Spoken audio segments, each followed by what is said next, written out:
Hero 45 just got officially revealed, but the leak that was deleted by Blizzard 4 days ago already told us everything. Her name is Vendetta. She is infiltrating Talon. Someone's dying in season 20, and here is the crazy part. Blizzard predicted this 2 weeks ago in a comic that nobody paid attention to, but I'm connecting all the dots right now. Let's go. Season 19 drops in 4 days on October 14th with a Hero 45 trial. We can actually play her. Then January 2026, season 20 launches with her full release. And that's when the death happens. Keep that timeline in mind. Yesterday Overwatch officially teased Hero 45. We got a silhouette holding a sword, not Genji's blade. This is a full melee weapon, more like Reinhardt's hammer but deadly precision instead of brute force. They dropped a voice line. Ready yourselves for war! Ready yourselves for war. Aggressive, intense, and Blizzard gave her a nickname, the She-Wolf of Retaliation. She-Wolf of Retaliation, that word is everything. Someone wronged her badly and she is coming for revenge. The community is connecting her to Arena Victoria, the Colosseum map from earlier this year, the sword, the arena theme, the combat focus. This screams Roman gladiator. Maybe she fought in illegal rings, maybe she was a prisoner forced to fight. We don't know yet, but the aesthetic is unmistakable. She's almost certainly DPS, sword wielder, aggressive voice lines, revenge theme. She is built for high damage and probably high mobility.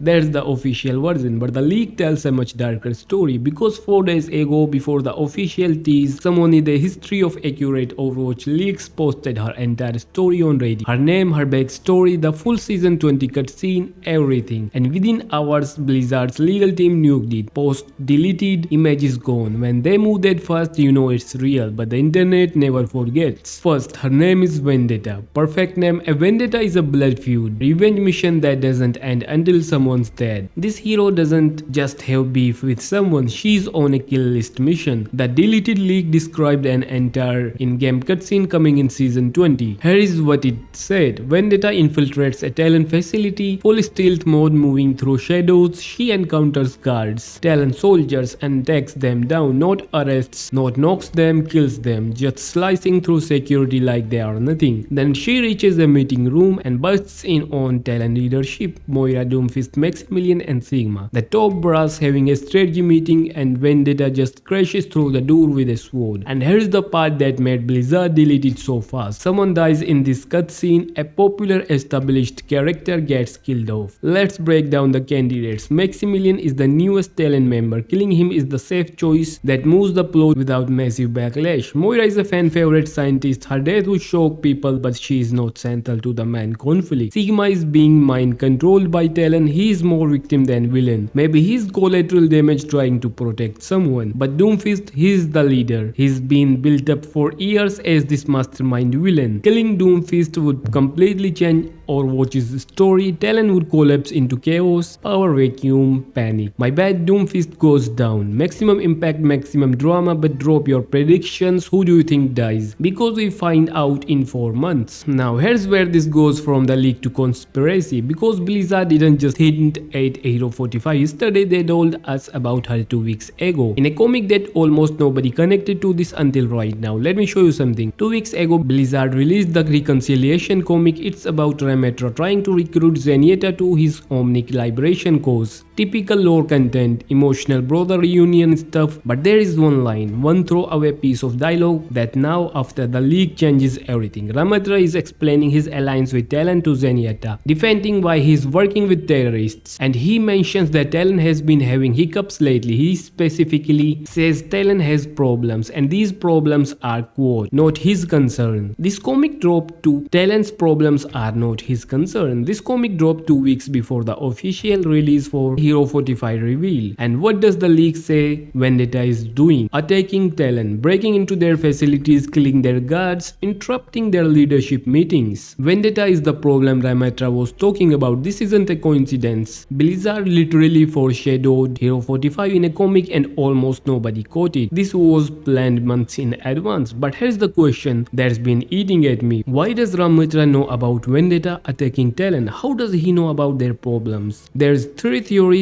and each one is crazier than the last. Theory 1: Ramattra has intelligence networks inside Talon. He knows they are being hunted, but he doesn't care because he is just using them for resources anyway. Their problems don't affect this mission. Theory 2: Vendetta has been systematically hitting Talon operations for months. Ramatra's noticed his allies are distracted, weakened, constantly dealing with this mysterious attacker. He sees it as Talon's failure, not his problem. But Theory 3, this is where it gets wild. What if Ramatra is helping Vendetta? What if he's feeding her information? What if this is all part of his plan to destroy Talon from the inside? Think about the strategy here. Ramatra wants to liberate Omnics. Talon wants to use Omnics as weapons and chaos agents. Their goals don't align. Talon is using Ramatra for his tech and his army. But what if Ramatra could steal everything he needs from Talon? Resources, technology, intel, and then have someone else destroy them while he keeps his hands clean. That's genius level manipulation. More evidence in the cutscene. Vendetta interrupts a meeting with Moira, Doomfist, Maximilian, and Sigma. Notice who's not in that room. Ramatra. He is supposedly Talon's ally, their Omnic weapon supplier, but he's not at the leadership meeting. Where is he? Why isn't he there? Maybe because he knew Vendetta was coming. Maybe he told her when and where to strike. Maybe he made sure he had the perfect alibi. Look at the wording again. Talon's problems are not my concern. Not I don't know about Talon's problems. Not Talon might have problems. He specifically says not his concern. Like he knows exactly what's happening, but he's deliberately staying out of it. He's watching Talon burn and he's fine with it. This is either the biggest coincidence in Overwatch history, or Blizzard just revealed that Ramatra has been playing for the chase this whole time. He's using Vendetta as his weapon to destroy Talon while he walks away with everything he needs. And they told us 2 weeks early in a comic that most people skimmed through without thinking twice. Comment below, is this genius foreshadowing, or am I connecting dots that aren't there? Is Ramatra the secret mastermind, or is Vendetta working completely alone? I need your theories. Alright, let's get practical. What's Vendetta actually going to play like when we get our hands on her in 4 days? She's got a sword as her primary weapon, not an ultimate ability like Genji, not a secondary option. This is her main weapon. We are talking about Overwatch's first true melee DPS hero. Here's my prediction based on gladiator theme and what melee heroes need to work. Primary fire sword combo system, probably a 3/chain where the third hit does bonus damage or has cleave to hit multiple targets. Think fast, precise strikes. Ability 1, gap closer. She has to have mobility or she's useless. I'm thinking a dash or lung ability, maybe like Genji's dash but it doesn't reset on kill, or maybe a directional dive like Winston's leap but shorter range and faster cooldown. She needs to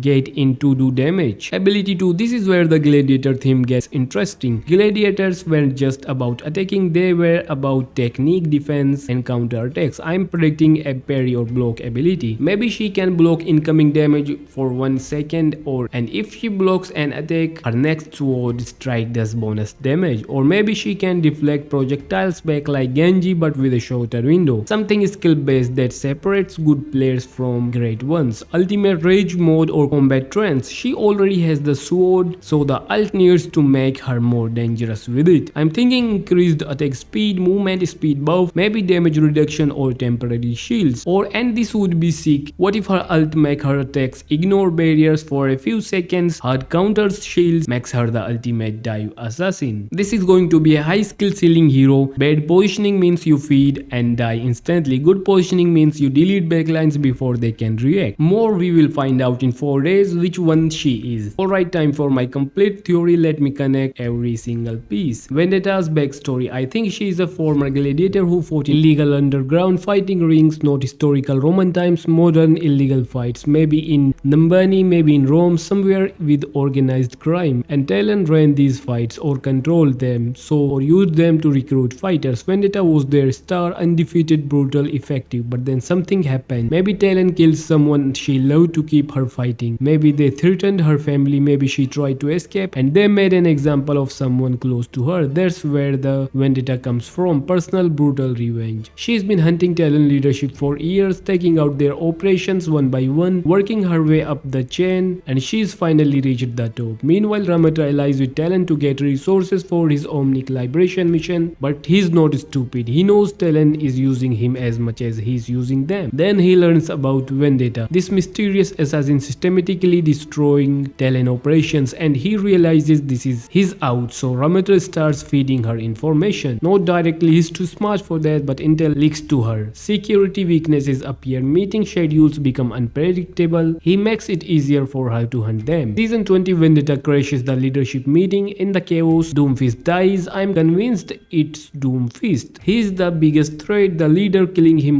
has maximum impact. Talon falls apart. Moira probably goes rough with her experiments. She's always been more scientist than loyal soldier anyway. Sigma finally breaks free from their mental control and maybe joins Overwatch to atone. Maximilian either tries to take over and fails or runs. And Ramattra, he walks away with everything he stole from Talon Tech resources, intel completely clean. Nobody can prove he was involved. He's just the ally who wasn't at the meeting that day. Vendetta becomes the anti-hero character, not a hero. She's killed people. She's on a revenge mission, but not a villain either. She's taking down terrorists, morally grey. Roach might try to recruit her or stop her. I don't know. But here's my question for you: is Vendetta justified? Is revenge valid when it's against terrorists who kill someone you loved, or does that make her just as bad as them? And is Ramattra clever for manipulating both sides, or is he evil for letting people die when he could have warned them? These are the questions our watch is making us ask, and I love that they are finally doing complex, morally grey storytelling. Drop your complete theory in the comments. I'm reading every single one. So to recap everything, Hero 45 is named Vendetta. She is a sword-wielding gladiator on a blood vendetta against Talon. Someone dies in season 20, probably Doomfist. Ramattra predicted this entire thing in a comic 2 weeks ago, possibly because he's been secretly helping her destroy his own allies. We can play her in 4 days on October 14th, and I will have full coverage. If this video connected the dots for you, and especially if the comic theory blew your mind, smash that like button. I haven't seen anyone else cover the Ramattra connection yet, and I spent hours researching this. Subscribe for complete season 19 coverage starting October 14th.